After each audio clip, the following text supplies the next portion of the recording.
Hello, this is Cristine Ray with Conscious Kyngdoms. Are you asking the question of how to increase your connection to Source or decrease internal chaos? This is the place where the 5 kingdoms are magnified with conscious principles. The goal of each podcast is to add clarity and awareness to your first kingdom experience, your understanding of self and Source, so you can live in greater balance and fulfillment. The more people on the planet who live by these principles, the more conscious and balanced we will all be. We're all connected. Thank you for listening.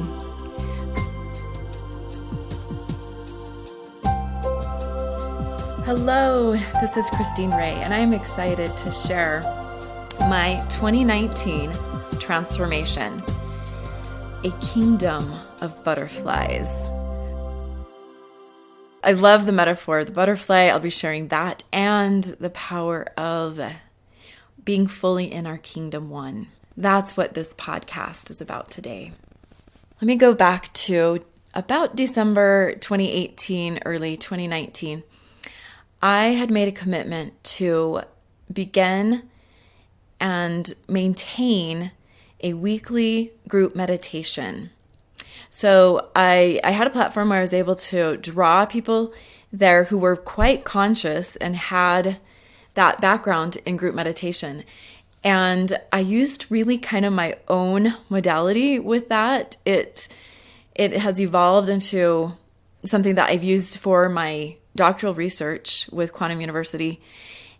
And it's really kind of the way I meditate with people using 5 kingdom principles. So I'll share that in other podcasts perhaps. I want to focus today on the transformation process. It was that month in January 2019 that I was doing a meditation with my group and had focused on the dream I have of becoming an author. And so I used that intention, and within an hour of finishing that group, I got an email from Richard Paul Evans.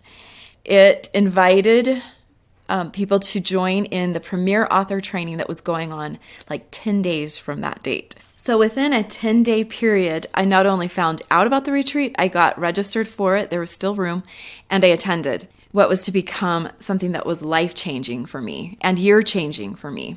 It was at the premier author training that I learned about the 5 kingdoms. It was one of the first times that Richard ever presented the Kyngdom Organizer to the public, and the public was really just us. It was a group of about 20 authors, and it went really well, and we all supported that movement forward. Like he says, once you see it, you can't unsee it. And I had an experience within 24 hours of learning about the 5 kingdoms that I brought into my meditation practice that completely changed the course of my life. It's something that I've only shared with a handful of people, the sacredness of it, because it was my own personal Kyngdom One experience, is not something that I share publicly. But those who I have shared this with, they've experienced what one has said is like tingling from head to toe. It creates an embodiment, and I hope to find the right space to share that with others. But for now, just know that creating a meditation practice within your Kyngdom One is personal. It is something that you can find, and there are some processes that I'll be sharing at the end of this podcast that will support some of what I experienced in that embodiment and reaching a Kyngdom One at a soul level.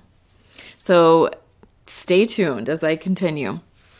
So for the next 5 months, January through May of 2019, I experienced a complete reordering of my life. What I found was that the private practice in mental health that I've been running was no longer working. And it was like literally in the month of January, I started to realize something wasn't right. And I couldn't bring order to it no matter what I tried. I had staff and I had situations that kept just completely, like there was just these little bursts of chaos that would happen, and there was no rhyme or reason or patterning to it that I could bring order to. And so I really just kind of allowed myself to consider surrendering my practice. I set a week aside. It was the first week of May of 2019. I said, I'm not going to work. I'm not going to fill in anything in my calendar. And this is one of literally the most powerful things you can do with an organizer is create total space. It's a hyper challenge. It is something that you'll only want to do when you're brought to do that through a spiritual purpose. But when you know that that's what needs to happen, it is incredibly powerful to allow it to happen. So that's what I did is I set aside a week where I knew that I wasn't going to see clients. I wasn't going to fill in those spaces with anything exterior, but only an interior journey. So I entered into a week of limbo. And what I saw in that week of limbo was that God put order into my life. It was after that week, or during that week, I would say, that I knew I was supposed to close my practice. I made 3 phone calls, one to the therapist that worked for me and gave her notice, one to my secretary and gave her notice. And the practice had kind of shrunk. It was double that size, 6 months earlier, and I didn't know whether to keep growing or rein it back in, but I just kind of allowed it to function and try to sort out what was going on. And then that 3rd phone call was to my landlord over my office. And I told her, I said, I need to get out of my lease. I know I'm only halfway through a 3-year lease, but what are my options? And she agreed to list it and said, if it leases, you're out, you're done. You don't have to be committed or responsible for it. So I put those three things out there, and within 30 days, my secretary had a new job. My therapist was, moved into a different practice location, and my office was rented. And so I knew that God was moving through me to create order. So that brings us to June 2019, and that was the month of the first Premier Author training at the ranch. And it was a peak experience, as Richard explains. It was something beyond any of our expectations. During that week of that Premier Author training, a transformation continued or began within me. It was from that experience, I then set aside an entire month of space in my calendar. The entire month of July, I did not take any clients. So I basically set it up so that I could move into a small office and have no overhead, virtually no overhead. And so I was still seeing clients and making quite a bit more an hour because I had downsized completely. And so during the month of June, I told my clients, I said, I don't know if I'm still going to be doing this after July. I'll let you know. And so I put all of my clients into limbo too. But I was in full limbo for the entire month of July while I allowed a process to happen. And so let me tell you a little bit about this process. So I'm going to pull some material from a book called Hope for the Flowers. Okay, let me tell you just the backstory on Hope for the Flowers is that I'm currently in a second marriage. My first marriage was, I mentioned it on one of my first podcasts, actually, with Conscious Kyngdoms. I explained a lot of what I went through in my journey through an unhealthy relationship where I was there for the wrong reasons, really, for dependency and codependency reasons. And during that phase of my life, it was in my 20s, I was working for a substance abuse facility. And that substance abuse facility was residential. And so I had a lot of time to just kind of reflect and read books and, and process stuff while, the clients were sleeping between groups and things like that. And so what I experienced, or I looked up on the bookshelf and I found this book called Hope for the Flowers. It's a bright yellow color. It jumps out at you. And and it's delightful. You can read it in about 30 minutes, the entire book. And it's got fun writing and, there's characters in it and symbolism and metaphors that they're amazing. So really what it is it's about a transformation process. And really it was important for me at that time because it's about choosing to transform even when your significant other doesn't. That's huge.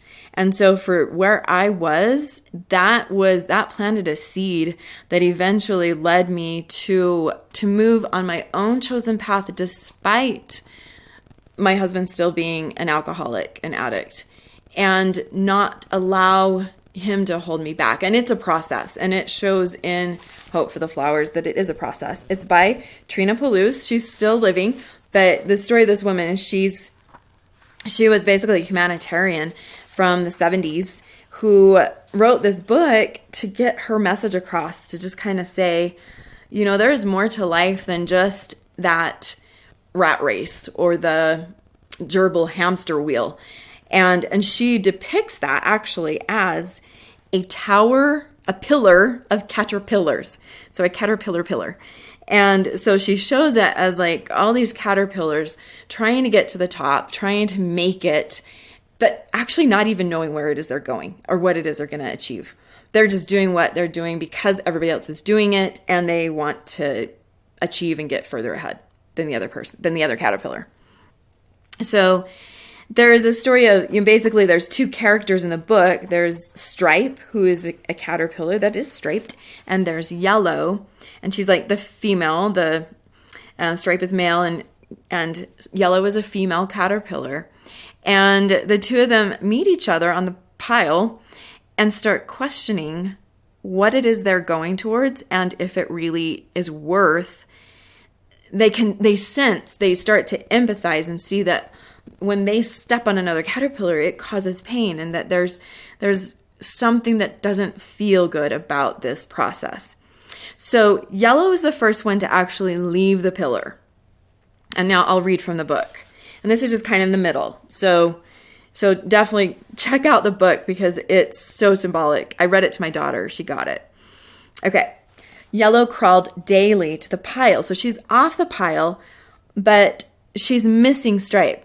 So she's looking for Stripe, and she returned home at night sad, but half relieved that she never saw him. If she had, she feared she might plunge after him, knowing that she shouldn't. Can you see how this would relate to me in my life at that time? She felt like doing something, anything, rather than this uncertain waiting. What in the world do I really want? She sighed. It seems different every few minutes, but I know there must be more. Finally, she became numb and wandered away from everything familiar. One day, a gray-haired caterpillar hanging upside down on a branch surprised her. He seemed caught in some hairy stuff. "You seem in trouble," Yellow said. "Can I help?" "No, my dear, I have to do this to become a butterfly." Yellow's whole insides leapt. Butterfly, that word, she thought. "Tell me, sir, what is a butterfly?" "It's what you're meant to become. It flies with beautiful wings and joins the earth to heaven. It drinks only nectar from the flowers and carries the seeds of love from one flower to another. Without butterflies, the world would soon have very few flowers." "It can't be true," gasped Yellow. "How can I believe there's a butterfly inside you or me when all I see is a fuzzy worm?" Now we're talking about a paradigm shift, right? You get that? "How does one become a butterfly?" she asked pensively. "You must want to fly." Oh, this is the answer that comes. "You must want to fly so much that you're willing to give up being a caterpillar." "You mean to die?" asked Yellow, remembering the 3 who fell out of the sky. What had happened is once people got to a certain point on the caterpillar pillar, many of them would actually fall to their death. "Yes and no," he answered. "What looks like you will die, but what's really you will still live. Life is changed, not taken away. Isn't that different from those who die without ever becoming butterflies?" So here's something, and I'm going to go really deep with this for a minute, because something that I have overcome in my life is some of my ego structure. I'm not going to claim 100%, but I am going to say a great deal of my ego structure. In the processes where I have overcome big chunks of that, I have actually experienced some suicidal thinking. There's a whole lot to that, but I'll just say that the ego mind translates this process as physical death. The spirit is only able to achieve it without the ego. So what actually dies is the ego. But if the spirit does prevail, this is how the transformation happens. And so this is Yellow starting to get this. If I decide to become a butterfly, said Yellow hesitantly, what do I do? And this gray caterpillar says, watch me. I'm making a cocoon. It looks like I'm hiding, I know, but a cocoon is no escape. It's an in-between house where the change takes place. It's a big step since you can never return to caterpillar life. There is a deep and total commitment involved in this process. During the change, it will seem to you or to anyone who might peek that nothing's happening. But the butterfly is already becoming. It just takes time. So what had happened is when I set space and time aside, I was more or less entering a cocoon. And so in the first week of May of 2019, I checked out the cocoon. I looked at it, considered it. In July of 2019, it was more or less I fully chose in. I made a commitment by taking that full month off and by allowing, basically what I allowed to die in this process was my business. It was my private practice. It was my identity as Cristine Price, mental health therapist, CMHC. I allowed that ego state to die within me. When I emerged, I had a new name. It was Christine Ray. I knew my colors. I knew my true self essence. I even had a logo. And if you've seen my logo, guess what it is? It's a butterfly. I use the letter R as one wing of the butterfly, and the other side is the mirror of the R. And it completely, all this just came to me in the month of July. It just came through me. And I do give some credit to what I learned from Richard Paul Evans and the author training and the people that I met there. There's something that happens when a community gathers like that.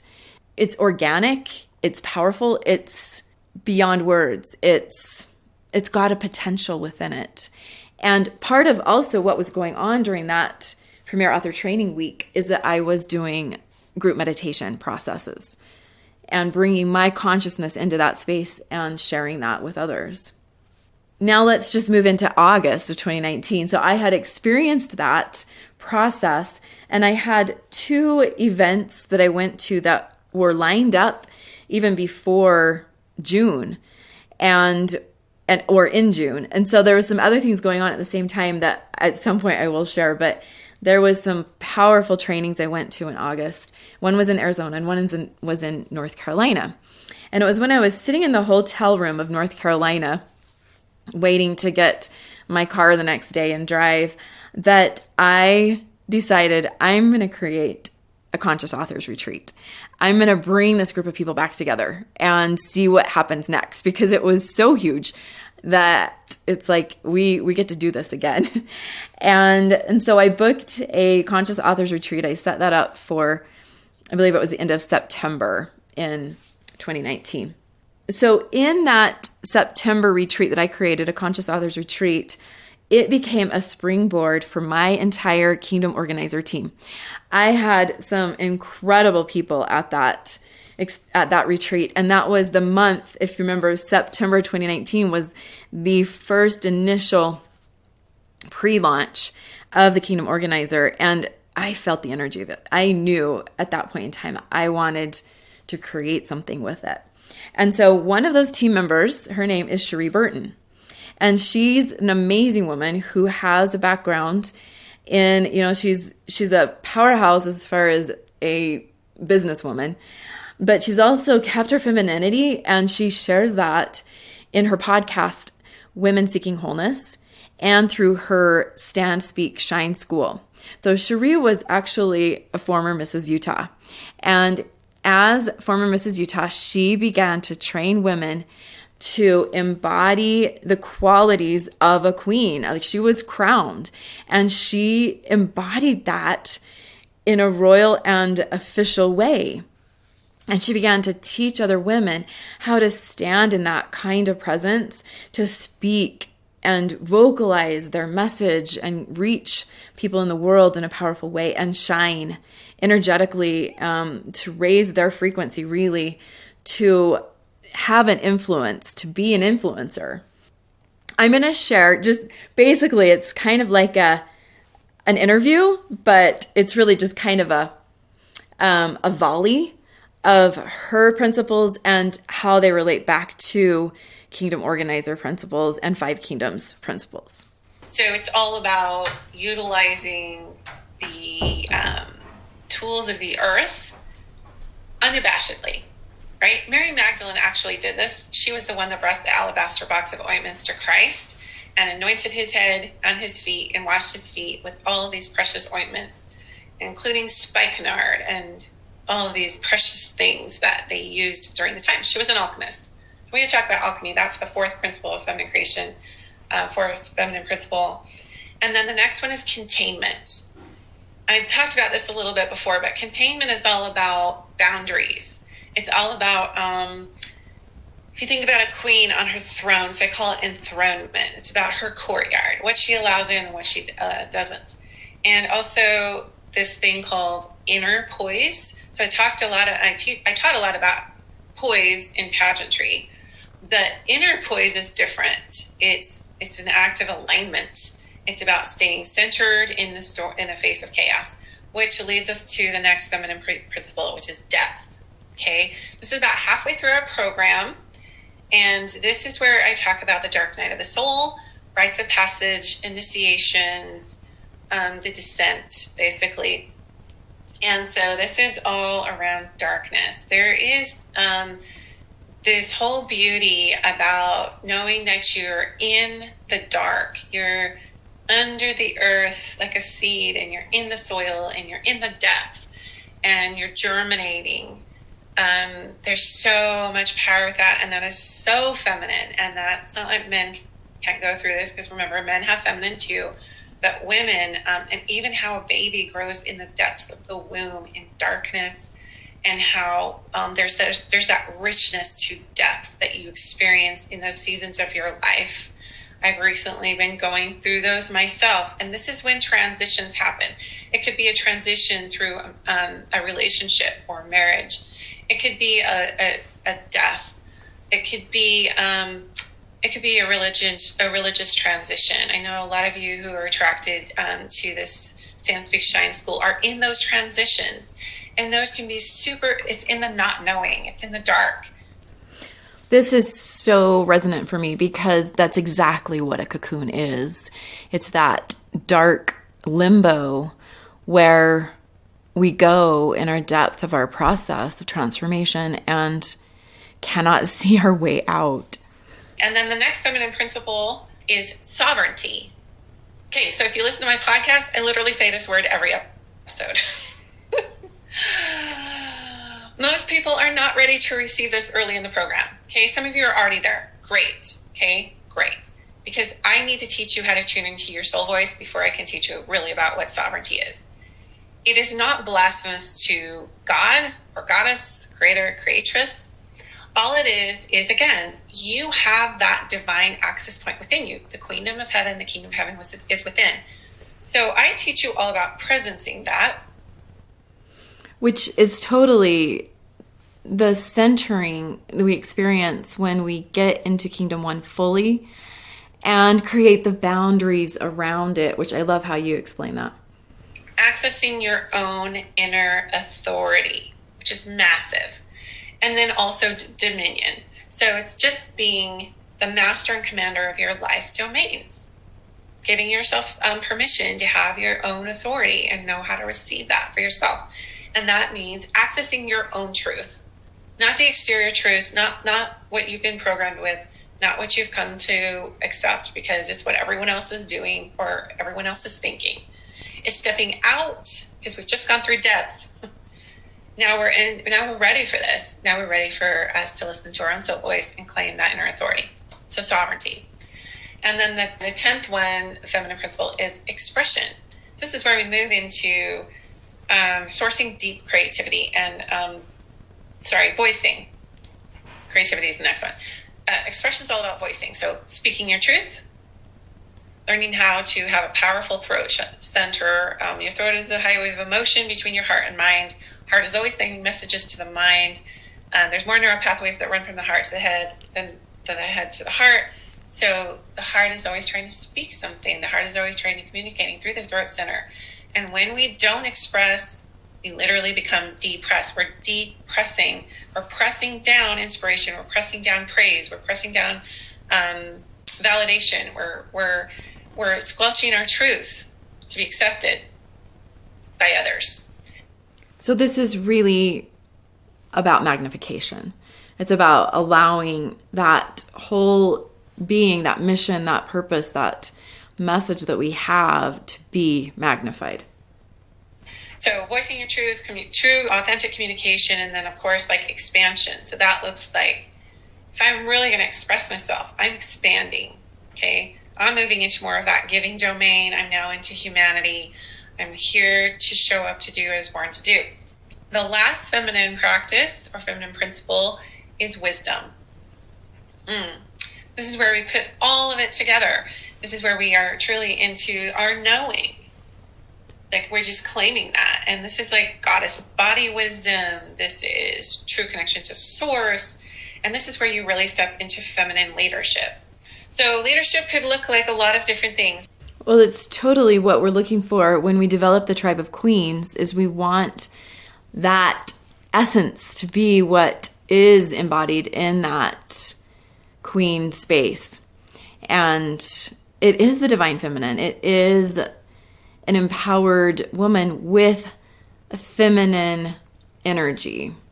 And I love how you explain that in such a broad and complete way.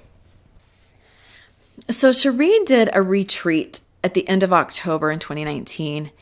And that is where I began to access more of the queendom within me and the divine feminine.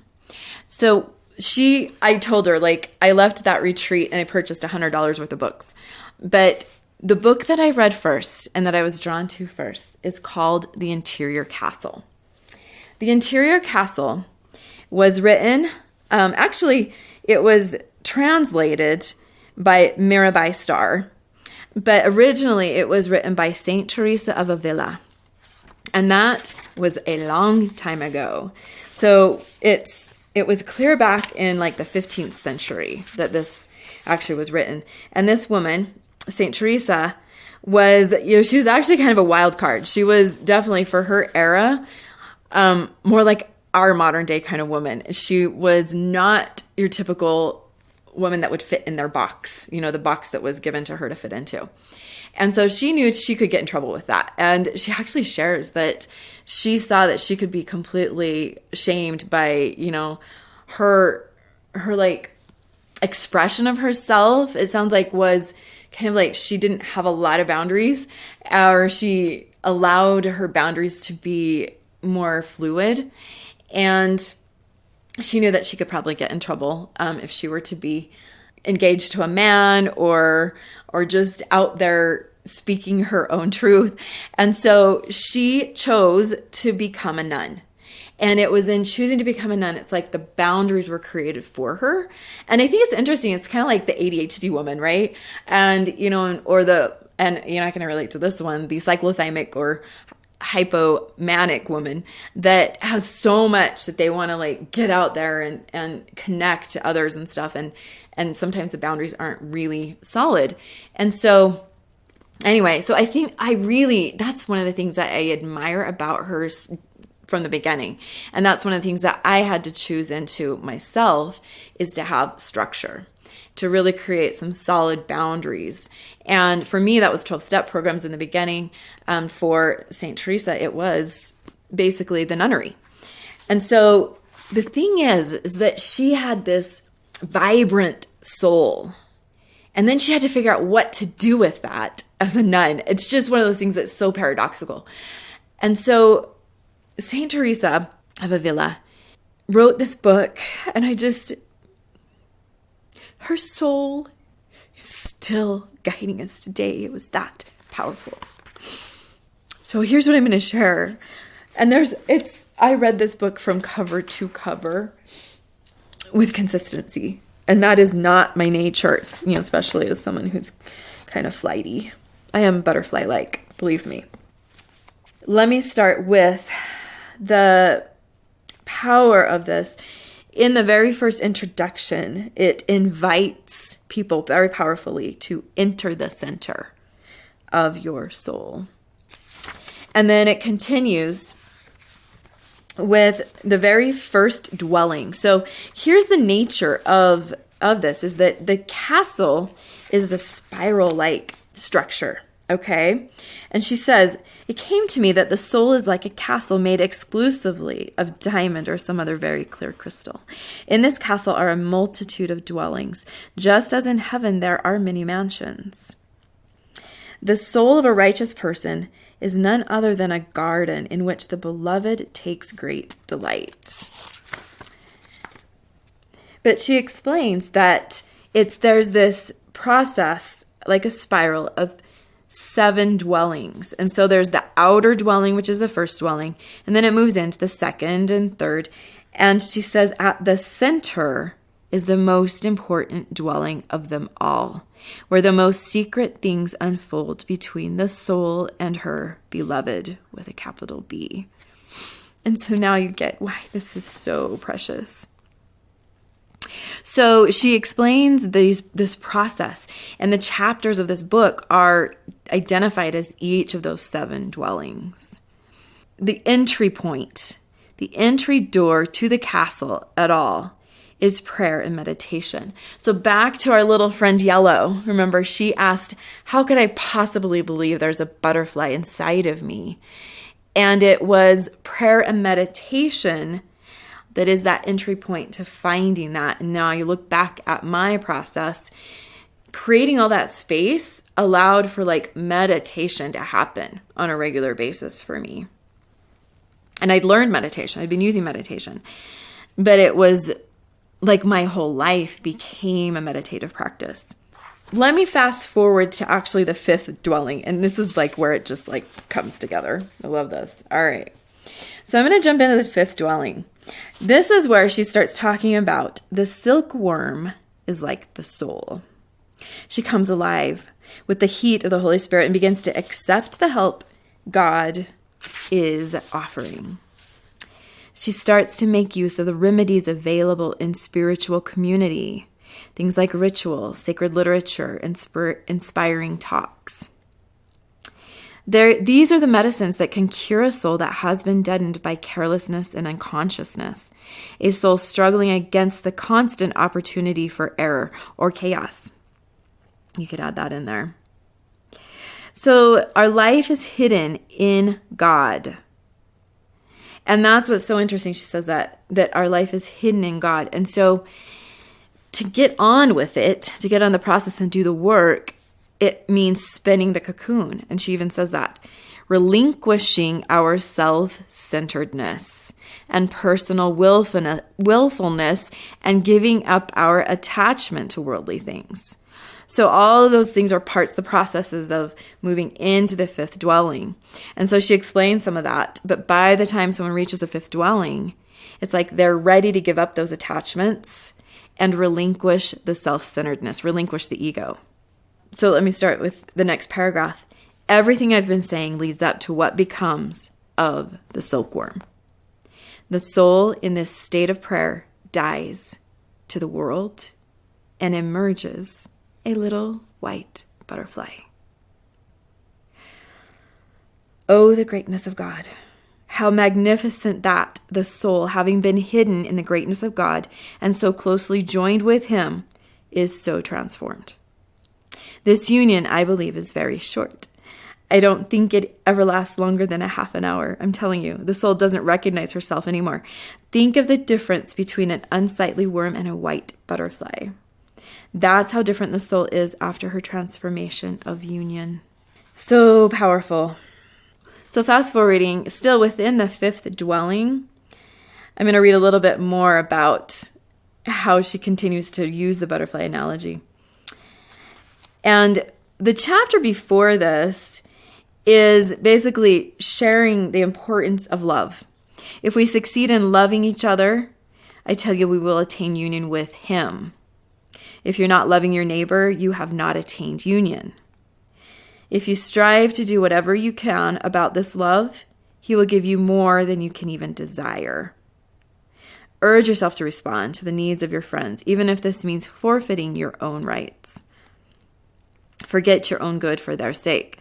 So there's a boundary around this because to some extent we need to know that we're doing this out of first kingdom purpose, true God-given purpose, and not ego-based, codependent, or, that we have an agenda there.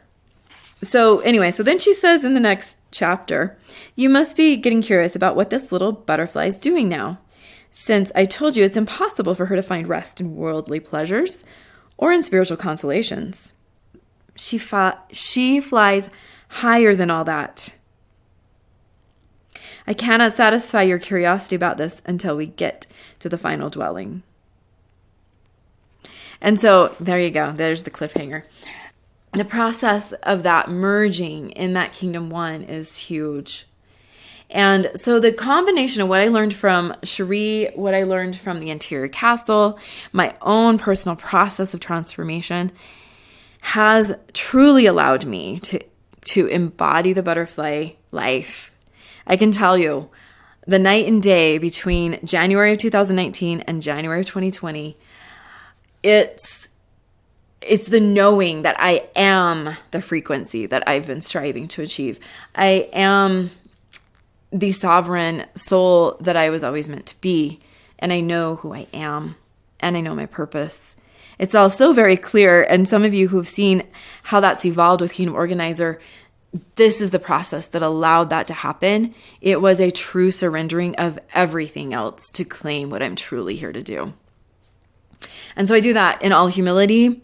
I do that with the intention that it will be in a team, a community, a sacrificing of my own agenda in order to merge with the higher good of what this is about. I'm so grateful for the people that have come to me in my life and that are coming to me as I move into this amazing space. So thank you for being part of this. If you would like to join with me in a powerful retreat, it is scheduled for March 5th through 8th, 2020 in Draper, Utah, so just near Salt Lake City. It is coming together in a way that, like I said, I'm surrendering my own agenda. It's going to be beautiful. Right now, there's a potential for several tracks, and I'm putting the invitation out to Cherie Burton to join me with it. She's in that process of making decisions about her own alignment. And so we're waiting to see how that comes together. But I would love to hear from you if you would prefer experience that is basically just open space for this kind of process to happen. I definitely bring in meditation and consciousness to this. Authors are going to love this because it is designed to have personal time to write, to reflect, to accomplish that purpose you're here to do. But those who are just on a soul journey who would love a very conscious space to do that work, it'll be amazing. I've also considered, and this is kind of being tossed around, to have a track where I do some training around mentoring and even mentor or have people certify as Kyngdom Organizer mentors. So I'm curious to hear back from you. The best way for you to find out more about this is to text 325-1495.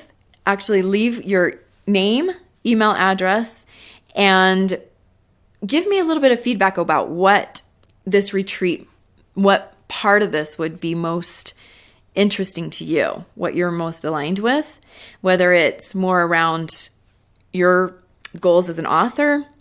So it could be a conscious author's retreat. It also could incorporate some kingdom, queendom within principles. So Kyngdom One processes and having that space and time to really go deep.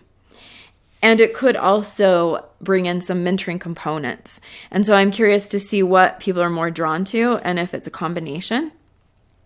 So go ahead and text me at least a little bit, get your email address to me, and then I will send you the details on the retreat, the pricing and more about the Conscious Authors Retreat or what's evolving as it evolves. So get a hold of me soon. There, of course, there would be limited spots. There is a discount for Kyngdom Organizer influencers no matter which track we choose. All influencers will get a nice discount on that. This is an event that supports Kyngdom Organizer as well. I love reciprocal relationships, and I've been able to create so many of those and hope to create many more. Also, this could be an amazing event for women who are attracted to the tribe of queens. And Cherie's principles are incredibly aligned with the tribe of queens concepts. She speaks basically the same language and attracts the women that would enjoy each other in those realms.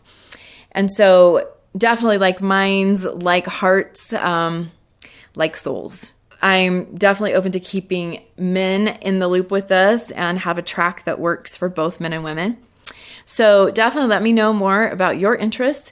And again, that number is 385-325-1495. Just text me, give me your name, your email address, and just a little blurb about what you're interested in. I look forward to sharing more conscious content in the next podcast.